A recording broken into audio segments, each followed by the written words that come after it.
true to oneself is the greatest success of all. Ladies and gentlemen, it is with great pride that we welcome back one of our very own and vivid witness that a learner from Hasaan Central School can rise, shine, and make a difference in the world. Let us all give a warm and enthusiastic applause to our 77th graduation ceremony guest speaker, Brian Roy D. Tagaraw, widely known as Brain Damage.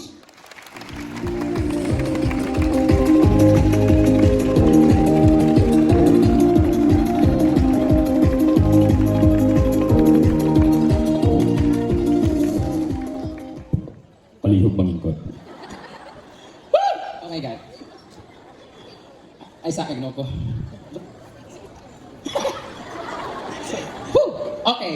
Ay, mga tao, may joke. Kamu, di no ko. First time din ako mag-formal-formal o gingani karon. So, first time na ako magingani nga, pangarap ko na pa nga, my due respect, nga ginawa ko. To our school's division superintendent, may kamana, ginawa ko. To our school's division superintendent, Mr. Edelberto Oplinaria, Assistant Schools Division Superintendent, Mary Ann Alyara, to our public schools district in charge, Ms. Nieva Bintunga, and to our school principal of Hasaan Central School, Ma'am Jonany Aleria, to our SPTA President, Romeo Joseph Salcedo III, to all the teachers, faculty, and staff, sa lahat ng guests, parents, and graduates, and me, welcome. Welcome to my gender reveal. Ikul ba ang joke ko? Oh my God. So, hilong mo. Magsulat mong tako karon kay para na ako yung istorya diri. Wa man dai ko achievement so kad. Wala man dai ko ma-share sa inyo about my achievements here in Hasaan Central School. So, kung nangutana mo, nganong naa ko karon diri? Ako pod. Nganong naapod ko diri? Nga wa man ko ma-share sa inyo about my achievements because graduate naman mo, achiever man mo, nabigong ta ko ma-share. But unyaan lang na. So karon, napulbaan ko, sige ko pangutana kay ma'am sa atong principal nga. Unsa may akong i-share about being a guest speaker. So nagbasol jud ko anong gidawat na ako ni siya. Kay pag-approach na sa ako, nigo ko diretso kay nagtuo ko na ay bayad. Kay bawat sakan ako sa stage namon jud ko'y bayad as a performer. So karon, murag ako pag magbayad. So kani scam gid ni. Nabudol gid ko ni Ma'am Joyce Magallones, aman ko sila. Kamo gid ang hinungdan sa pagbalik-balik dito. So karon, taga-silanan ko, share na ako akong journey nila. Mura bugadagan na ni Karispan. O mura ka nang sa darating na barangay election. Aba kanay ko lang nabuha kay para ma-pilatong ko.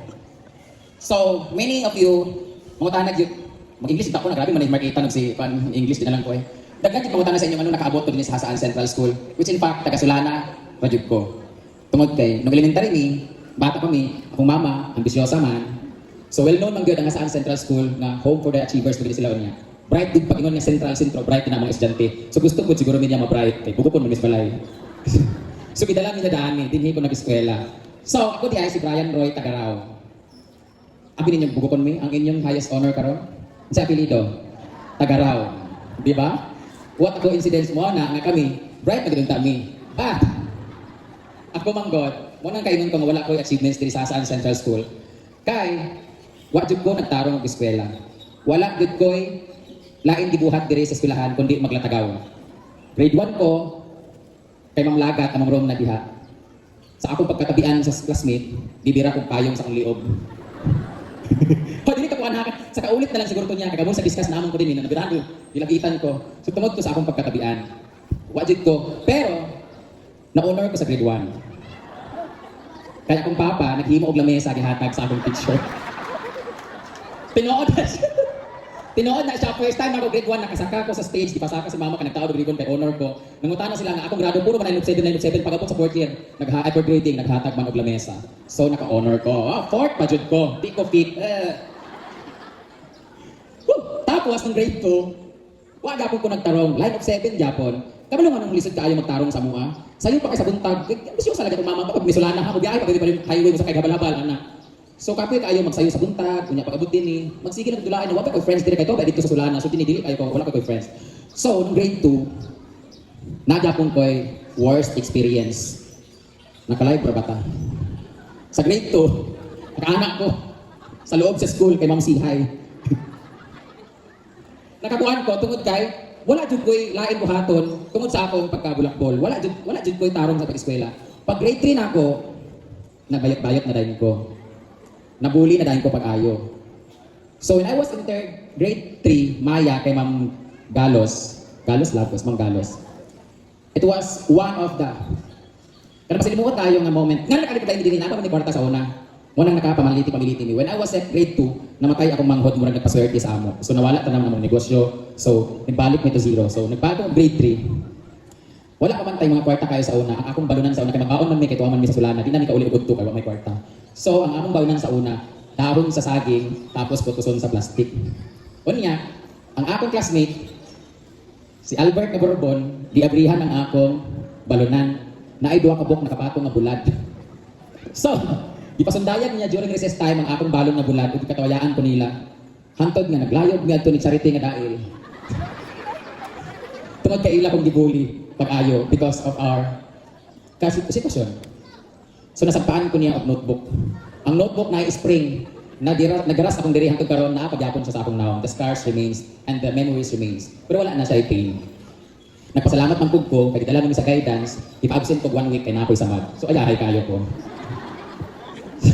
So nung grade 4, tungod sa kapito sa kinabuhi, when I was in section Lanzones kay Ma'am Abuela, namaligya na din kog hot cake, naghimo sa akong mama ay lola, namaligya og mga mani, mga stick bread, mabalik ila ni Adahan, ibaligya mga Cloud9, Chocomucho, unsa pa na diay panghatag ipabaligya para makakwarta o makapalit sa papel.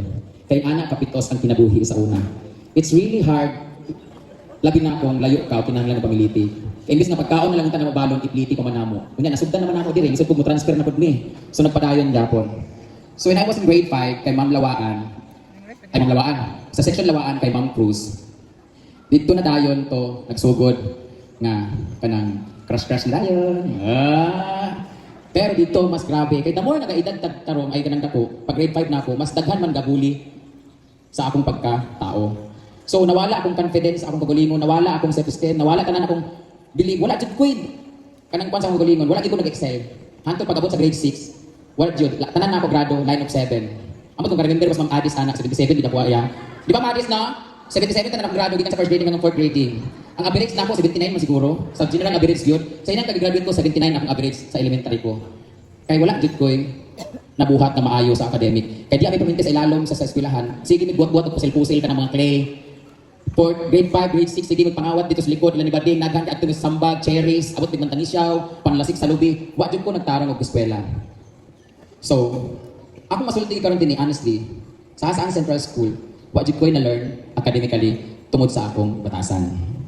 We have a great teachers here. Hasaan Central is the best school, pero ako pagulingon ako, bulak-bul jud ko kay di ko sulod. Sige lamig laagan ni Sir Michael. Kabalo kita Sir Michael, di ba? Kabalo ka. Kababata na ako siya, sabay ni dita po.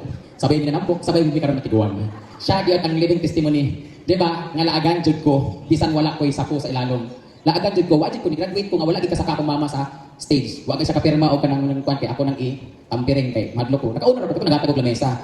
So kung akong papa magsige himog lamesa, kung hindi ko maka-honor kay wa gid ko na abot. So tanan karon, ang question nganong naamang ko karon sa inyong atubangan? Because I am wearing this one. So sa lahat ng graduates, congratulations sa achievers o sa mga wala nakakuha honor award na apay next step sa high school. So sa high school, naka-honor na ko kay kabalo naman ko pangupya. Naka-friends naman ko, siyempre maulawan naman pa sa atong mga crush ka dito makasakag stage o maulawan naman po tanga ka ng atong line of 7 atong grado. So maningkamot na din ko pag-abot sa high school. So nag-graduate ko sa high school, wa man gyapon ko na honor. Sa general laylay man to ang sa room maka-honor ka because of the averaging. Karon, pag-abot na ako sa high school, wala gyapon tungod sa akong experience elementary nga nawala akong believe sa akong kagalingon. Pag-abot sa high school, di gyapon ko tarong. Wala gyapon galisod gyapon ko because ulawon kay ko sa stage. Sa kung saan ako gusto mo kanta, mo sayaw, gusto ko ma-perform, di gyud agatigaan ng chance because maulaw ko. Ipakanta gali ko sa room namo, nagilaka gali ko. Ang classmate si Mr. Clean Arbonol, yang anak si Mark Itan. Gahilaka jud ko sa una, di ba? Hilumon kay ko, kiatan ko sa akong mga classmate pero di jud ko mo tindog para matubag. Tungod kay maulaw ko, feeling na ako kantsawan ko permanently because of my identity, my gender identity, sa akong itsura. So lisod jud kaayo. Hantod nga naningkamot lang gyapon ko because kabalo ko dito ko tanan struggle og mga discriminations og mga experience na ako nga negative when I was elementary and high school. Ako ginang promise og pagalingon na. mangandoy ko. Kinsa din ang ay pangandoy, mga estudyante. Kinsa din gusto mahimong teacher, gusto mahimong doktor, mahimong pulis. Ako wala gid na sa akong kaugalingon kang gusto lang gid ako magtapos sa akong pag-eskwela. Pero sige na ko pananawa sa TV ang akong pangandoy di ay gusto na ako mahimong artista. Pero imposible kayo sa akong itsura, nakapagod din nga sa Bukid-Bukid sa Mindanao, imposible din na mahimo kong artista. Pero dibuhat na ako ang tanan para malabot ang akong pangandoy. Lumakpak lang ka. So karon, step by step, pag human ako graduate sa high school, nag-eskwela ako college. Kami diapon sa Kobsati ni Strictly. Eskwela ko nagto, pero kung lisod sa panahon, first sem lang ko, kay ana akong mama. Ganong undang man ka nga igapang nato ang inyong pag-eskwela, ang akong tubag. Di ko ganahan makit-an tanong magkamang-kamang para lang sa eskwela nato. Pwede man ko muundang na para magtabang lang sa ilang pagtrabaho. Tungod kay, wala man ko'y naabot, kay wala man ko'y naabot nga sa kuan, so nagtrabaho na lang ako. So first ako nga trabaho, nag-collector ko sa lending. Yundang ko hapit ko nahulog sa motor. Kay, ako may collector na may driver, makatulog man ko after alas 11 kadlaw, alas 12 alas 1. So after that, nag-apply ko sa bakery, kaya pasulod may bilang tindera. Pagsulod na akong tindera, ipukaw may alas 3 kadlaw, kay magmasa na daw may pandesal. Dinuo ko tindera ko no, pero kami tayo magmasa. Kung sabay hanaw ko ng bayuta, nga ipagpasaha mo sa pandesal. So giundang ko. So, daghan ko mga trabaho nga naabot dire, pero gilarga ko Manila. Kaya na ako'y chance na makaabot og Manila. Pag-abot na ako og Manila, sa tundo ko nagpuyo. Ang negosyo sa akong gipuy-an, umaligya og mais. So, pag-abot na ko sa Manila sa tundo, ang akong trabaho, magbaligya og mais papuntang Quiapo. So kung napanood niyo ng Batang Quiapo kanang simbahan ng ilang shootingan, diya ko magbaligya og mais sa Quiapo sa una. Guyod-guyon sa kariton, sa kalayo, kaayo, pila ka kilometro, magbaligya ay magsigita, mais, tulo 20! Grabe kakapoy. Tungkol kay, waman ko'y naabot. Kay, bulak-bulag eh. After that, while ga-apply ko sa nagbaligya og mais, nag-apply ko para sa isa ka company. Dayon, sa gilid sa company office, maagian na mo ang ABS-CBN. Wow! Doon na kayo sa akong pangandoy ng mga artista. Naanak ko sa ABS-CBN mag-agi-agi. Kaya tungkol ko dito ang office. So, tanan audition nga akong gi-apilan, permanent go failure. Hanggang sa, nisulod na lang ko sa pagka-illegal recruiter. Dili ito sa illegal recruiter, pag illegal siya because kapang recruit ko mga banda, singers, dancers, palupad sa laing nasod, pero dili ni kaagi og POEA. Ay, wala ka, close naman ko to ang agency. So, nadakpan ko because of illegal siya, because human trafficking ang tawag ana. So sa human trafficking, nadakpan ko 4 hours ko nakulong di sa police station. Nakulong ko sa parang NBI sa office. O ayun yung tubayaha ha, kaya na binuo ko. So, tungod kay wala ko inaabot, dito hindi ko napadulong. Pag humanad to, nakagawas ko, tungod kay wala sila na kuha nga ebidensya. Because medyo brainy mong gamay, wala sila na kuha sa kuha, so ipagawas ko nila, kay wala ebidensya. After that, nagtrabaho na dayon ko sa salon. Pagtrabaho na ako sa salon dayon, narin ko na yung customer dayon, gi-refer dayon ko sa manager. Sa manager, sa artista. O, doon nagkakong kayo sa pag-artista. Kay manager na, di kuha ko niyang PA sa mga artista. Pag PA sa artista, ako na dahil mag-uban-uban sa mga studio, kung asa dapat ko mag-PA or assistant sa mga artista. So, doon nilagay ko sa akong dreams na mahimong artista, nakuha din ko as stand-up comedian. Pag-abot na ako dayon sa pagiging stand-up comedian, 2013 and 14, nakuha din ko padulong sa Japan. Pag-abot sa Japan, entertainer ko dito, nag-start na dayon ko vlog. Dito rin ko naila sa mga tao o parang nahimo na rin kong instant celebrity sa social media. Pag-abot tayo dito sa Japan, pag-uli na ako, di kuha din ko sa Miss Q&A kay para mo-appeal sa ilang salita sa contest. And luckily, nakasulod ko as top 6 grand finalist. Then after that, nagkaroon na dahil offer kay naila naman dahil ko as artista na dahil adto nga time. So, after that, na-inspire sila sa kong story, sa mga struggles in life, kung asa ko napadulog, kung asa ko nagika. Gi-interview din ko ni Miss Charos Santos. Dito na rin natupad ang akong pangarap nga mahimo na gidayon kong artista kay di kuha naman ko para sa Maalaala Mo Kaya. Pagsulod na ako sa Maalaala Mo Kaya, di kuha dayon ko for Pinoy Big Brother Celebrity Edition. Na kung saan, mo ang pinaka-dream na ako sa una pero imposible yun. Kaya 4 times ko nag-audition sa Pinoy Big Brother, wa jud ko nagawat.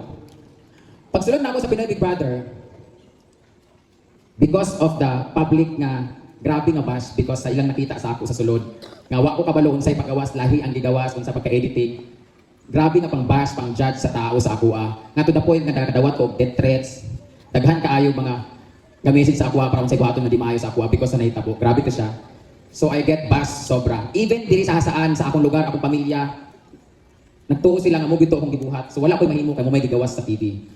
So, paggawas na ako sa Pinoy Big Brother, nagtabo ko for like 1 week, di na ako mugawas kay mahadlok ko sa tao. Pero, gitawagan ko sa Pinoy Big Brother para mag-wildcard. Pagsulod sa wildcard, kani dayon ang kinahanglan namo i-win para makuha namo ni na makasulod sa top 5. So, ang fight so grabe gid akong laban dito para gid ba magamit na ako ang akong talent tanan nga wala na ako na share when I was elementary high school. Tanan na ako gibuhat pag abot sa PBB. Tapos nakuha na ako ning akong suit karon being the top 5 vision.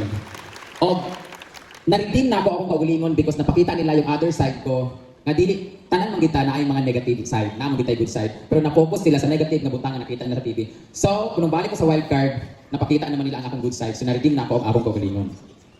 Dili na ako ma-share kaayo tanan unsay gyud kung ako kabalo unsay nakita sa ako sa school nganong ako ang gikuha karon kay nangutanay ko unsay akong i-share kay wa man ko kabalo. Bisod kaayo isa-isahon unsay ako mga nabuhat kay wala jud koy achievement about academics, wala ko na-graduate as cum laude, wala ko nakuha ng mga award from award-giving bodies na related sa school. But since I'm here, na ako diri, feeling na ako because not to discourage everybody nga naa diri sa mga akong atubangan ng graduates. I-discourage ta mo nga okay ra di ay nga wala tay naabot kay kumaning kamot lang ta. Dili pwede. O di kon pwede nga kanang moingon ta nga diploma or diskarte. Kay kung papilion ka, kinsa rin ang diploma o diskarte? Diploma, taas kamay. Diskarte. Tagal di kayo gusto rin na magparehan ako. Mga bayot. Ang akong tubag, why choose if you can have both? Di ba? Kay kung ako, naningkamot ko, nang diskarte ko para maabot na ako, nakaabot ko sa inyong atubangan karon. Tungod lang sa diskarte, without any diplomas or degrees na na-receive na ako, nakaabot ko sa inyong atubangan because I feel like I'm very successful today. Kaya nga no, madiskarte man ko. Pero one thing for sure, kung ako naningkamot sa una, mas swerte pa siguro akong maabot karon mas taas o mas dako ko o maabot kung naapit yung diploma. So if you have chance to study hard. Kaya nga no, ang diskarte, permi na naa sa atua. But sa inyo, di spoon feed na sa inyo ang pag-eskwela. Eskwela, ginmugtarong, mintras na apa. Kaya lisod kaayo nga walay maabot og permi lang tang diskarte. Nakatrabaho ko ani, nakaabot ko sa bisang asa. Tungod kay wala ko diploma. So tanan nga nagtan-aw kang tanan graduates, you have a long way to go.